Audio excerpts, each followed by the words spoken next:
Welcome back to UTV. Today I'm here with MP and AJ. Today we're reacting to 3 true crime horror stories animated. Featuring Tortuga as usual. Without further ado, let's get straight to it. If you love surfing on YouTube and watching creepy videos with terrifying backstories, I've got one for you. Keep watching till the end, and this story have been changed. COVID-19 hit everyone like a hurricane. No one saw it coming, and worst of all, no one knew when it would end. So when the lockdown finally lifted around the end of 2022, everyone who had been trapped in their homes for over a year and a half was finally out. One of those people was Alice Lee. Alice was a student at a state university and was an avid outdoors woman. Being trapped in her home for the past 2 years, away from her college and her friends, was stressful for her. So as soon as she was settled back in her dorm room, Alice, along with her friends, decided to take a wellness retreat.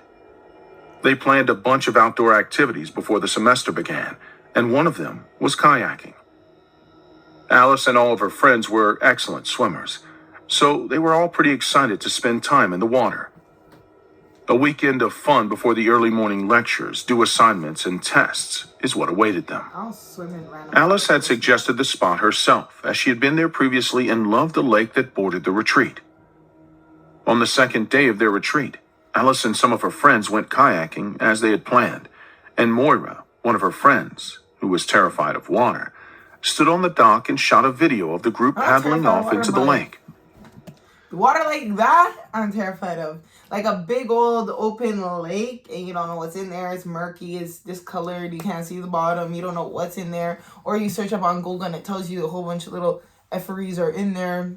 Listen, bro, I'm straight. You're never gonna catch me on water doing kayaking unless there's someone I really trust out there, bro. I'm not doing that shit with my friends. Yeah, I did it at a freaking camp. I did it at camp. See, so at camp is cool. Like you they actually do it have in people. Toronto too, guys, down at the harbor front. Bro, I wanted to go with you. If you have they even do it in a pool. There's one in a pool that they have downtown that you just kayak in a pool. We could do that. Yeah. As long as there's a supervisor or somebody there watching us, bro, like I'm on it. But yeah, unless that's the case, I'm not. And if I know, the water is safe. You know? Yeah, some green water, some dirty looking water, I'm not going in that shit. Like, even if the water's look green, like, if it's scouted and it's, like, cut off area and they're like, okay, we surveyed this area and this area is good, then yeah, like... If there's upkeep in that water, yeah, cool. But unless there is that case, I'm not doing that. Definitely no for us. That's shit, crazy. But COVID was so shit, bro. Yeah, what do you mean 2019, 2022? I totally forgot it lasted that long. Like... Yeah, no, it went by... Not decently, fast. Yeah. Well, for me, it was fast, bro. All I was doing was just checking her days in and out. I wasn't supposed to do that, but that's all I was doing. No, we were working too. I was working at school. You still had school and you were working. Yeah, nigga, you tripping, bro. I don't even remember what I was doing. But yeah, we were pretty much seeing each other every day. So that's I get where he's coming because some people couldn't like they because he would be shit. working in the morning and that's when I go and do my stuff and then we see each other every night. Yeah. So yeah, like, these guys that didn't have any connections, they couldn't link their friends, all that shit. That's when it would suck. We weren't allowed to be outside. I was outside. I was sneaking outside. Remember when they're like, "Oh, if police catch you outside without reason, you can get up." That's when I was outside. Remember? Yeah, I was outside too, bro. I used to hide past the water man at nighttime, man. What do you mean? Literally. Fun shit though. Each kayaking session lasted for about an hour, and the whole group had decided to regroup at the dock in an hour to move on to their next activity. Exactly 1 hour later, Moira was scrolling on her phone when she saw a speck returning towards her. That one tense speck grew larger, and it was one of her friends who was returning to the dock. It was a total of 6 of them kayaking that afternoon, and soon 5 kayaks floated by the dock, with 6 people gathered on the dock.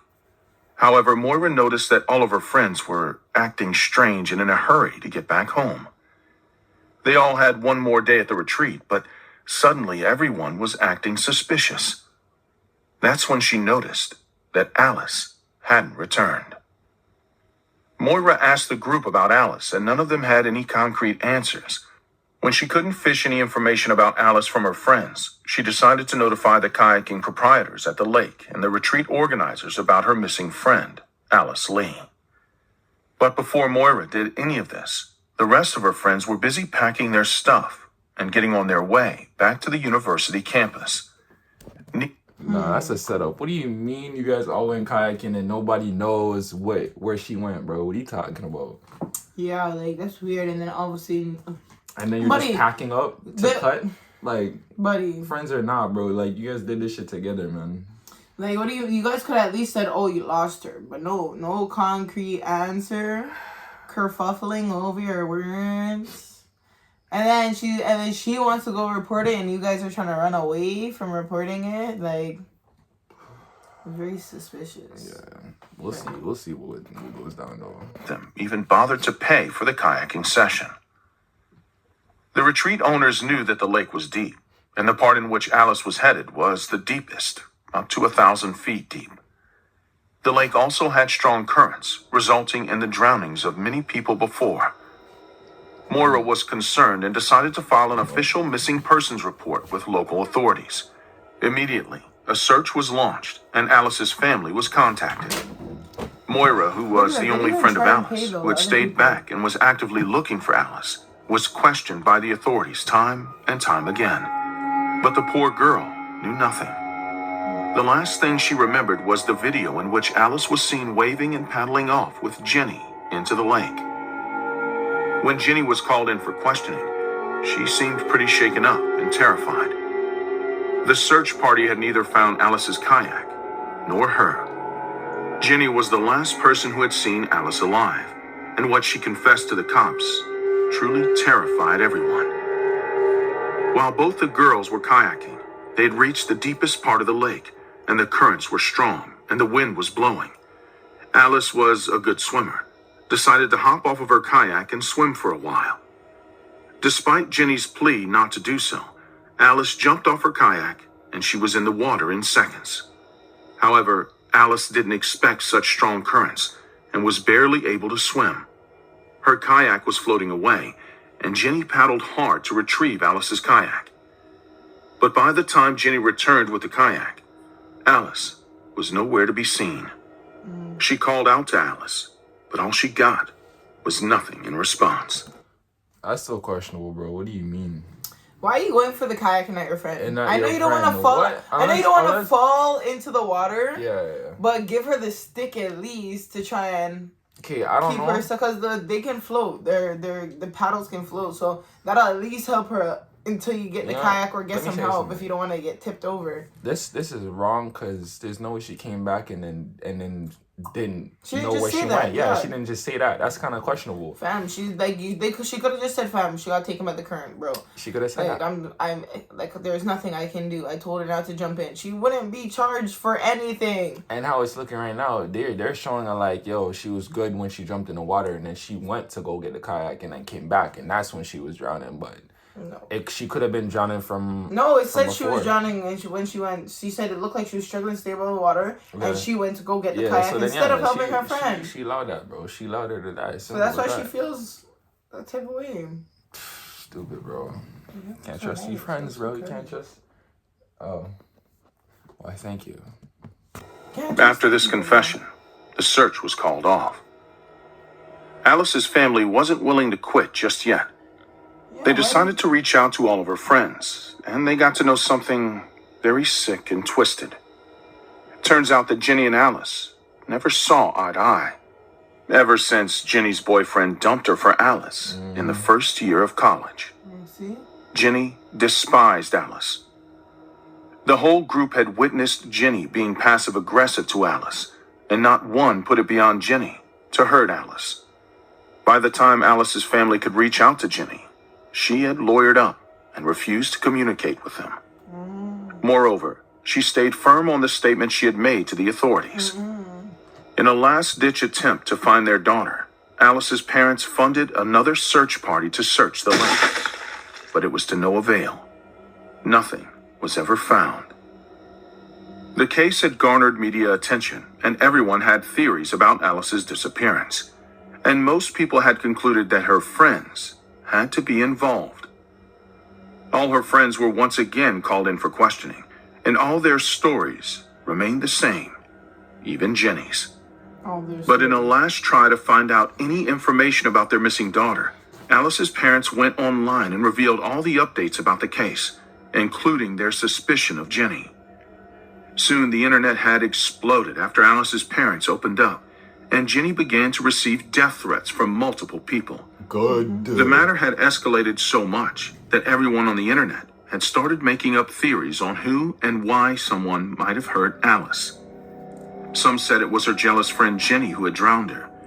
Some speculated that it was hate because Alice was Asian. And some internet users with a vivid imagination claimed that it was a ritualistic sacrifice made by the retreat organizers. None of the speculations were ever confirmed, and eventually, Alice Lee was a name added to the list of thousands of people who go missing annually. Authorities put it on the back burner due to no leads, and eventually, her family too had to make peace with the fact that they would never know what happened to their daughter.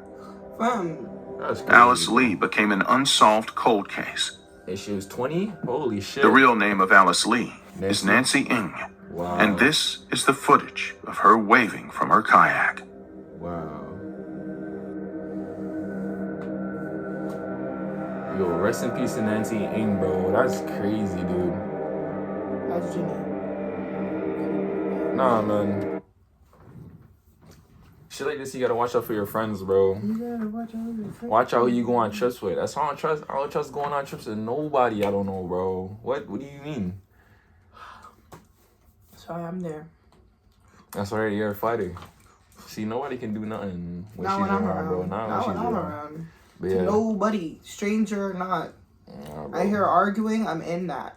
No one's dying on my watch. Nah. He doesn't like that shit, but Nah, rest in people's peace. safety is always first to me, to be honest. Whether you're a stranger or not, fam. I don't like none of that around me. Nah. In my ears, in my face, like where I can see it, where I can smell it, nothing. I don't want none of it around me. Yeah, bro. Rest in peace to Nancy Ng, bro. Yeah, rest in peace to Nancy. And she seems like she was Vietnamese or something, because that's a common Vietnamese last name. Yeah.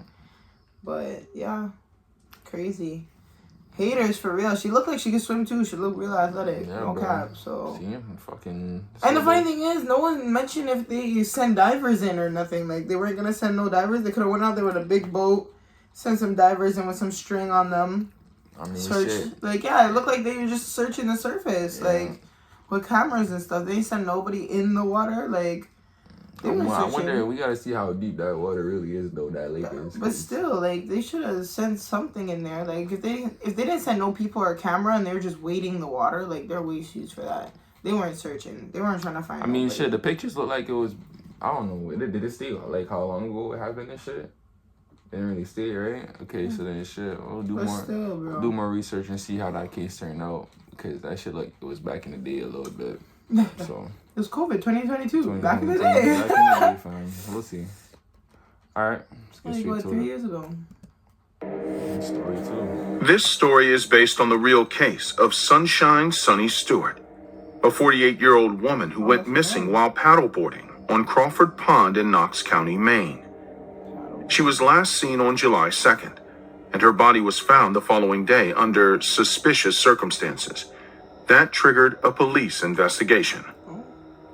2 weeks later, authorities arrested an 18-year-old male familiar with the area who had been at the pond with his family during summer vacation. Although he never confessed to the crime, evidence proved his involvement in Stewart's death. The case shocked the community, exposing brutal violence in a quiet, popular vacation spot. My name isn't important. What? What matters is that I knew him. John. He wasn't some freak we heard about on the news. He wasn't distant or creepy. He was my friend. I slept in the same tent as him, ate chips by the fire with him. I didn't know what he'd done until it was already too late. We were both 18, stuck in a dead Maine summer. So his family invited me to spend a few nights with them at Micmac Campground. Mac. They had a trailer Shout out near to my Crawford people. Pond. Ah. I'd gone there before. It wasn't special, just trees, mosquitoes, and water. I figured I'd get sunburned, maybe flirt with some girl at the lake if I was lucky. That's how innocent I was. Okay. I didn't notice how tense John was when he arrived. Trying to figure out, He like, barely looked at me. He kept checking his phone, standing alone near the tree line, like he was watching something that wasn't there. That should have been my first sign. The second came that night. He barely spoke at dinner, just kept his eyes on the fire like it might jump out and bite him. When I asked what was wrong, he shrugged and said he didn't sleep well the night before. I let it go. I always let things go. That weekend was supposed to be fun, and I didn't want to ruin it by pushing. The next morning, John woke me up before sunrise. Said he wanted to get on the water early, before the lake got crowded. We grabbed the boards and paddled out without eating. The air was heavy, wet with fog, and the sound of the boards slicing through the water was the only thing I could hear. Yeah, it's kind of creepy. At first, it felt peaceful. But I started to notice he was leading us somewhere I'd never been. I called out asking where we were going, but he didn't answer. He just paddled harder. His arms moved like he was chasing something, not just exploring. I slowed down. The trees were thicker in that part of the lake. I stopped paddling altogether. That's when I saw something floating in the water a few feet from him. It looked like a bag or a board or maybe nothing. He glanced at it, then at me, and didn't say a single word. He told me to head back to camp, said he'd meet me there later. His voice was low, but there was something in it, like warning, not suggestion. I felt my stomach twist, but I nodded. I turned the board and started paddling back. I didn't look over my shoulder. I was too scared to see what he was doing behind me. I just kept going, hoping it was nothing, hoping I was just being paranoid. The next morning, we heard people yelling down by the water. Campers were gathered near the dock.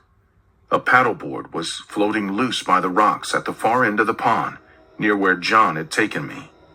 The woman who rented the site 2 lots down, Sunny Stewart, was missing. Her gear was still in her tent. Her keys, her shoes, everything, but her board. John didn't say a word about it. I stayed quiet for 3 days, tried to act normal, tried to forget what I saw, but the weight of it kept crawling back into my chest. Then the first text came in. It was from John. You know why I showed that to you? Because I wanted to share it with somebody. Come to think about it, it was a bad idea. I didn't reply. I stayed in the tent, holding my phone like it was a weapon. Every sound outside made my stomach turn. Oh, what? The next morning, I told his parents I felt sick. Stayed back while they went hiking.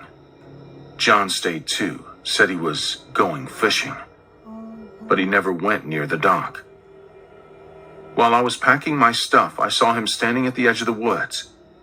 He was holding a rope in one hand and something shiny in the other.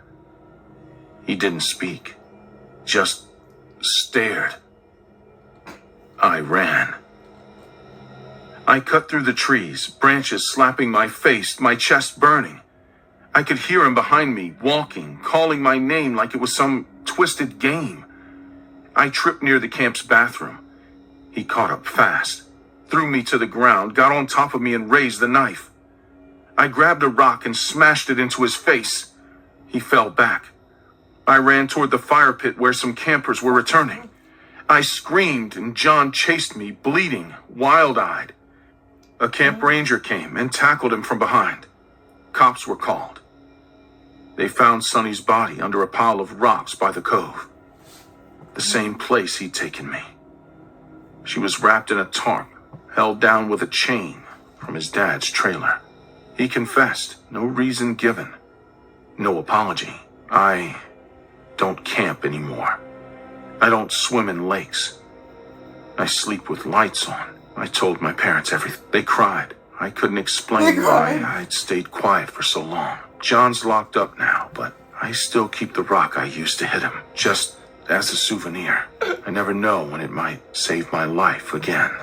Bro, She said the rock saved my life. I don't know if it's gonna save me again. That story went from 0 to 100 Coming real quick, What bro. the fuck do you mean? But It's I mean, like- it's so like- I thought some like the police were gonna tell the story of how the Nah, woman, not the friend of the man, and then the fact that he tried to do it to her too. yeah, he brought her out there. I think he was really trying to kill her, bro. But Because they've something's been changed. hanging out. Remember, they've been Yeah, I friends. know. She's gone camping with him before, I know. and I this has don't know. not happened. I don't know what kicked in with snapped, that. yeah, He he snapped. probably snapped, watched a couple horror movies and shit before he went out there. He's like, you know what, let me This is the real me. Yeah, like what the hell?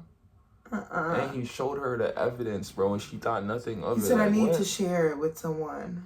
What? She said, and she went silent. You know what? He tried to make her an accomplice, low key and shit. Probably try to put it on her and then try to say she killed herself Or after killing he's the one girl. of those people who like, I don't know, want to show off to someone without getting caught. You know, and they try to like. No, I think he was probably trying to like show her. No, some psychopaths really want to show somebody and show what they've done, like, Yeah, like of course. as a pride thing. Yeah, but I mean, someone's gonna find out regardless, bro.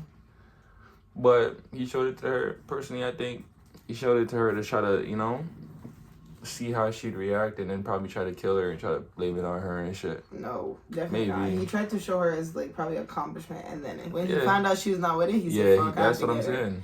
I have to get her now." But I have to that get shit, her. that shit was mad, bro. Stay safe out there, bro. I don't go camping for real, but I hope you guys take care. Have you ever been on a camping trip in the woods where you and your fellows are all alone for miles at a stretch, but still you feel like someone has their eyes on you? As if someone has been trailing you even though you have made sure that no one is in your wake. If you have felt something similar, then this video is for you. Keep watching to know what happened when Max, an experienced hiker, wanders off into a part of the woods he shouldn't have. Hello everyone, I am Max Jacobson. I live in Australia and have been exploring its wilderness for the past half a decade. Australia's mud. And in this time, I have come across many unexplainable and outright weird things. But today I am about to share with you one of the scariest encounters I had in the woods. I love to record my hikes and camping time? trips. It's like keeping a journal, which you can watch and hear later. This one time I was deep in the Central Station rainforest, a place I had visited a couple of times before with my friends. Rainforest. But this time I was exploring the rainforest all alone. The specialty of this rainforest is that it is often visited by many hikers and camping lovers like me. But the time of year I had picked to explore the forest wasn't peak tourist months. Rather, on purpose, I decided to visit the rainforest in months when hardly anyone wandered into the woods. I wanted to experience nature and its tranquility and peace without human disturbance. However, rainforests are easy to get lost in, so I decided to stick to a trail I had previously walked with my friends. As the sun set, I realized that I had walked deep into the woods. It wasn't uncommon for me to camp out in dense forests. As the last rays of light left the sky, I switched on my head torch and kept walking. I had been walking for hours till that point, and my shoes had completely given up on me. Plus, my backpack was too heavy. So, I decided to find flat ground to set up my tent and stove. The thing about rainforests is that if you lose track of time and a sense of direction, all directions look the exact same. Finally, after walking for half a mile between a few tall trees, there was a small patch of flat land. I laid my bag down on a nearby rock and fetched my stove to start dinner. But before I could pitch my tent and call it a night, I decided to check out my surroundings. All day, He fucked up. Why is he trying to pitch a tent so like in the nighttime already, bro? He should have done that shit before Because the he's sunset. experienced. He's done this multiple times. I don't trust that, bro. First of all, you telling me what you were walking in the forest and then what you walked so far into the forest that you didn't even notice that you were that deep Yes, he and said you're it's happened. experienced. What the hell, bro? Nah, bro. He's talking He like lost track of time, he's bro. talking like he's not experienced. How do you lose track of time? Like, what are you talking about? You know this shit, bro. Come on, He's now. enjoying the tranquility. my trial, I hadn't met anyone, which meant I was all alone in this forest. So just to be sure there was no insect or large predator around me, I switched my head torch to full beam and scanned my surroundings. That's when I saw it. Another flash of light passed by, right ahead of me. It was not a few yards away from me. There was supposed to be no one here except me.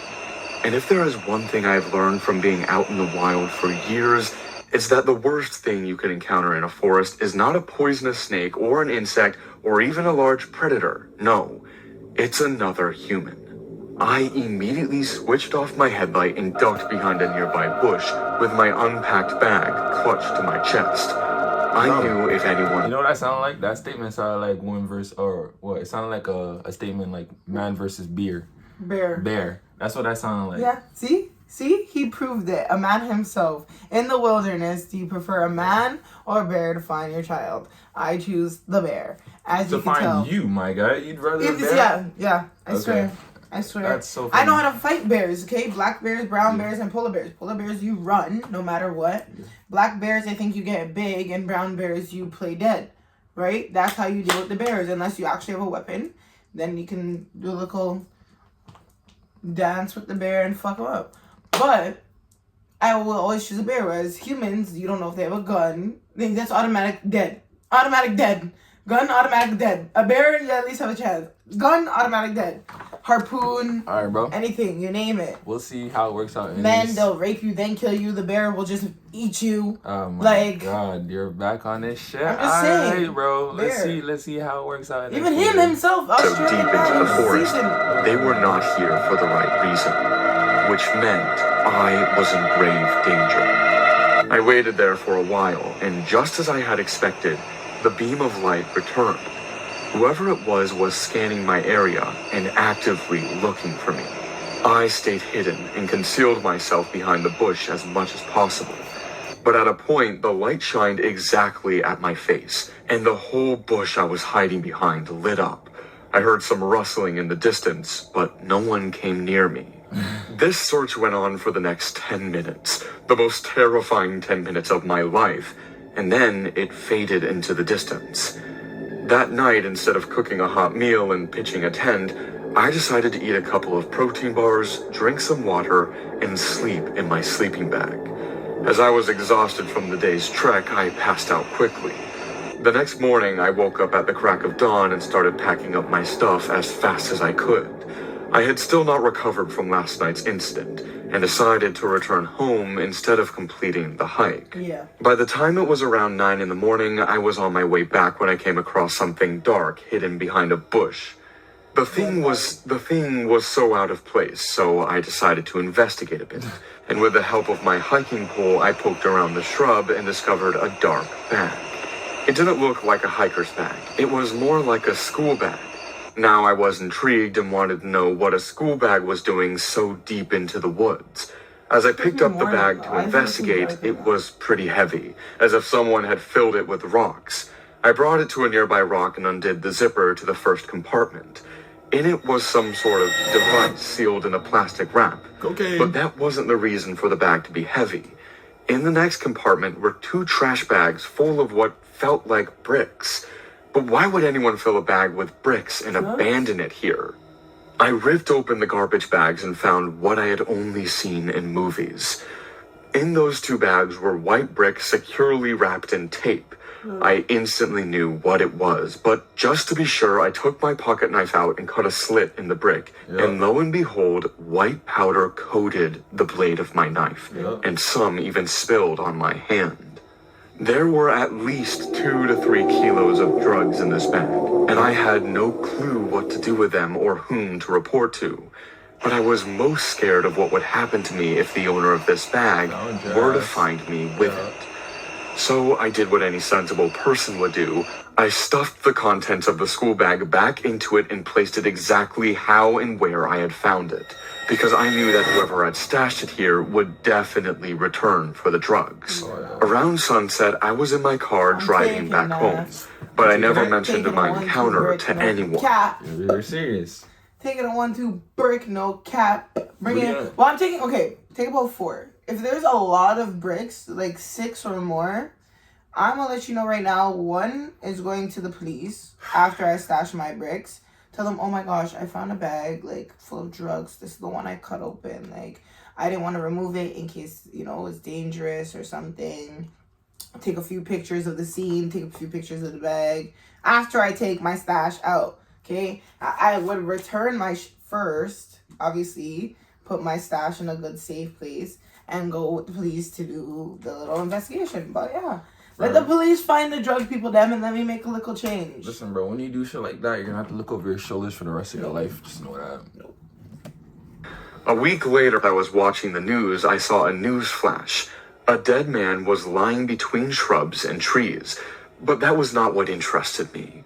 The picture of the black school bag that popped up on screen had me on high alert. I read the headline and a chill ran through my body. It read, "A young hiker was found dead next to an empty school bag in Central Station Rainforest." The hiker was shot in the head twice.